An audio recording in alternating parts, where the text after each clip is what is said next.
لڑکی حافظ قرآن تھی، لڑکی سے محبت ہوئی بہت زیادہ، ہر وقت اسی کے خیالوں میں کھویا رہتا تھا۔ ایک دن اپنے گھر والوں کو بھیج کر لڑکی کے گھر لڑکی کا ہاتھ مانگ لیا، تو لڑکی کے گھر والے بھی راضی ہو گئے، شادی ہو گئی، دونوں آپس میں رہنے لگے، میاں بیوی رہتے رہے۔ محبت اتنی تھی کہ ایک گھڑی بھی لڑکا اپنی بیوی سے جدا نہیں ہونا تھا۔ لڑکے کو بیوی سے محبت اتنی تھی کہ لڑکی کو بیوی سے محبت اتنی تھی کہ ایک گھڑی بھی بیوی کو اپنے سے جدا نہیں کرتا تھا۔ بہت زیادہ محبت تھی، جو چاہتی بیوی وہ اس سے مانگتی تھی، اور جو مانگتی تھی وہ اسے پورا کر کے دیتا تھا۔ ایک دن کیا ہوا کہ لڑکی کو بیماری لگ گئی، لڑکی بیمار ہو گئی، حافظ قرآن تھی، بیمار ہوئی تو اس نے بہت علاج کروایا، بہت اچھے اچھے ڈاکٹروں سے علاج کروایا، لیکن وہی ہوتا ہے نا جو اللہ چاہتا ہے۔ یہاں تک کہ لڑکی کی حالت اتنی سیریس ہو گئی کہ لڑکا بھی دعا کرنے لگا کہ یا اللہ اس کو جلدی موت عطا فرما دے، یا اللہ اس کو جلدی موت عطا فرما دے۔ 3 دن تک لڑکی منہ کھولے رہی، پر ہلکی ہلکی سانسیں تھیں، 3 دن تک اس کی جان نہیں نکلی۔ لڑکا بڑا پریشان کہ آخرکار اس کی جان کیوں نہیں نکل رہی ہے، یہ تو حافظ قرآن ہے، بڑی نیک تھی، لیکن اس کی جان کیوں نہیں نکل رہی ہے۔ لڑکے نے سورہ رحمان پڑھنا شروع کیا، لڑکے نے سورہ یاسین پڑھنا شروع کیا، دعائیں کرنا شروع کی، مولا اب تو اسے جلد سے جلد موت عطا فرما دے، جلد سے جلد اس کی روح کو نکال لے۔ خیر لڑکے کی دعا قبول ہوئی، تیسرے دن لڑکی کا انتقال ہو گیا۔ محبت تو بہت تھی، رویا بھی بہت، آنسو پوچھے، کفن دفن کیا، قبر بنا کی تیار ہو گئی، دفن کر دیا، اور بس وہاں سے واپس چلا آیا۔ 2-3 دن کے بعد اس کی تمنا ہوئی کہ میں اپنی بیوی کی قبر پر جاؤں، کچھ پڑھ کے چلا ہوں۔ لڑکا 2-3 دن کے بعد قبر پر جب پہنچا تو قبر پر کتے بھونک رہے تھے، 4-5 کتے تھے جو کہ بھونک رہے تھے۔ اس نے سوچا قبر پر کتے کیسے آ گئے؟ جب قریب گیا تو وہ کسی اور کی قبر نہیں بلکہ اسی بیوی کی قبر تھی، اس کی اہلیہ کی قبر تھی۔ اس نے ایک ڈیلا اٹھایا، کتوں کو مارا، کتے بھاگ گئے۔ گھر پر آیا، بڑا تعجب تھا، بڑا عجیب لگ رہا تھا کہ یار ایسا کیسے ہو سکتا ہے، قبرستان کے اندر اور بھی قبریں ہیں، ہماری بیوی کی قبر پر، اور پھر حافظ قرآن بیوی، اس کی قبر پر کتے کیوں بھونک رہے تھے؟ پوری رات اس بات نے اسے سونے نہیں دیا۔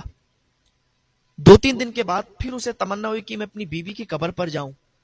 جب پھر گیا تو پھر وہی 4-5 کتے اس کی بیوی کی قبر پر۔ پھر اس نے ڈیلا اٹھایا، انہیں بھگایا۔ اب تو اس سے اور یہ بات بے چین کر رہی تھی کہ آخر ایسی کیا وجہ ہے یہ کتے اس کی قبر پر آ کے بھونکتے ہیں۔ دوسرے دن اس نے کہا چلو آج بھی دیکھتے ہیں چل کے۔ دوسرے دن قبر پر گیا تو پھر وہی 4-5 کتے اس کی قبر پر بھونک رہے تھے۔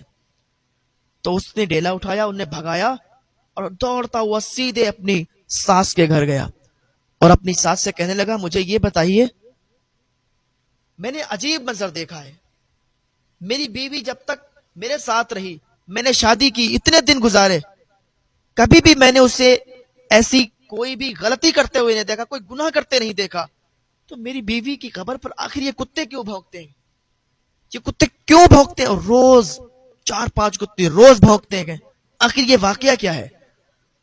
اس کی ساس نے کہا ایسی تو کوئی بات نہیں ہے کہ اس کی قبر پر کتے بھونکیں۔ پھر اسے یاد آیا، ہاں ایک بات ہے کہ جس کی وجہ سے اس کی قبر پر کتے بھونک رہے ہیں۔ کہا مجھے بتاؤ جلدی، مجھے اس بات نے پریشان کر کے رکھ دیا ہے، مجھے راتوں میں نیند نہیں آتی کہ آخر میری بیوی سے ایسی کون سی غلطی ہو گئی کہ قبر پر کتے بھونکتے ہیں۔ کہا سنو بیٹا، غلطی تو تیری بیوی سے یہ ہوئی تھی، اس سے میں بھی ناراض ہوں اور میرا اللہ بھی ناراض ہے۔ کہ کیا غلطی ہوئی تھی؟ کہ غلطی یہ ہوئی تھی کہ جب تم دونوں کی برات نہیں ہوئی تھی نا، تو وہ مجھ سے آ کے ضد کیا کرتی تھی کہ میں فلاں لڑکے سے محبت کرتی ہوں، امی میں اس سے محبت کرتی ہوں اور میں اس سے ہی محبت کرتی رہوں گی، ہم دونوں کے بیچ اگر کوئی بھی آ گیا تو اچھا نہیں ہوگا۔ تو میں نے اس کو کئی بار سمجھایا کہ بیٹا بڑوں سے ایسے بات نہیں کرتے، اور خاص کر ماں باپ سے ایسے بات نہیں کرتے، تو اگر کسی سے محبت کرتی ہے تو دیکھیں گے تیرے رشتے کے بارے میں، سوچیں گے لڑکا اچھا ہے یا نہیں ہے، تب بھی تیری آگے بات چلاؤں گی۔ لیکن اس کو کچھ سمجھ میں نہیں آتا تھا، وہ مجھ پر بھونکنے لگتی تھی، مجھے گالیاں دیتی تھی۔ ایک بار تو اس نے ایسا کیا کہ مجھے تھپڑ مار دیا اور کہا امی زیادہ مت بات کیا کرو، میں نے جو کہہ دیا وہی کہہ دیا۔ بہت سے بچے ہوتے ہیں لڑکوں کی تو بات الگ ہے.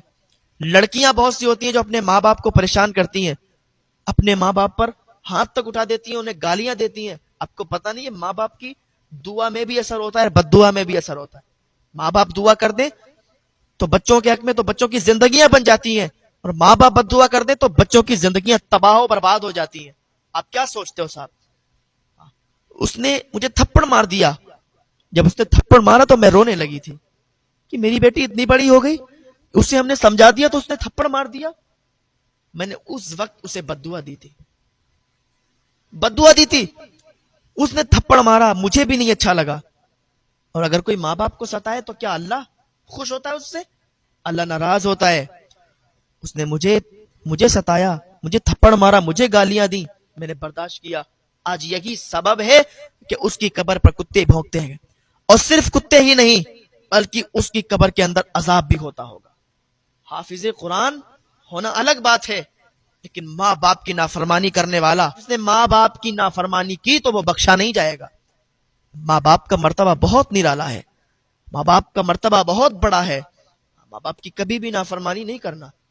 ہاں یہ الگ بات ہے کہ ماں باپ جب 50 سال سے زیادہ ان کی ایج ہوتی ہے تو ان کی چڑچڑاہٹ, ان کا چڑچڑا پن, ان کو غصہ آنا یہ تیزی کے ساتھ زیادہ ہو جاتا ہے. لیکن تمہیں اتنا حق نہیں بنتا کہ تم اپنے ماں باپ پر انگلی اٹھاؤ, اپنے ماں باپ کو گالی دو, اپنے ماں باپ کو ہڑکاؤ. ایسا تمہیں کسی نے حق نہیں دیا. 50 سال سے اوپر جب عمر گزرتی ہے تو انسان چڑچڑا ہو جاتا ہے, بات بات پر غصہ آتا ہے. تو لیکن تمہیں کیا کرنا چاہیے؟ کہ تم اونچی زبان میں بات کرو گے؟ کہ تم اپنے بات پر ہاتھ اٹھاؤ گے, اپنی ماں کو گالیاں دو گے؟ نہیں, نظر انداز کرنا سیکھو. وہ کہتے جائیں گے اور آپ سنتے جائیں. یہی صبر ہے, اور یہی صبر آپ کو ایک دن ایسی کامیابیوں کی منزل پر لے جائے گا کہ آپ کا مقابلہ کرنے والا کوئی نہیں ہوگا. آپ اتنے کامیاب ہو جاؤ گے. اگر وہ ایج ان کی زیادہ ہو گئی اور زیادہ آپ کو بکتے ہیں, زیادہ آپ کو کچھ کہتے ہیں, تو کچھ مت کہو, ان کی بات کو سنو, صبر کر لو. جواب دینے کی ضرورت نہیں ہے, آپ انہیں جواب نہیں دے سکتے. ماں باپ کا رتبہ بہت الگ ہے. ماں باپ کے اگر منہ سے بد دعا نکل جائے تو سمجھ لو کہ تمہاری تباہی اور بربادی شروع ہو گئی ہے.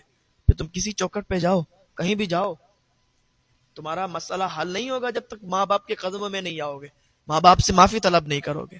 تو کبھی بھی ماں باپ کو نہیں ستانا میرے یار, کبھی بھی ماں باپ کو نہیں پریشان کرنا. اللہ تعالیٰ کی بارگاہ میں دعا, اللہ نیک عمل کی توفیق عطا فرمائے اور والدین کی زیادہ سے زیادہ خدمت کرنے کی توفیق عطا فرمائے.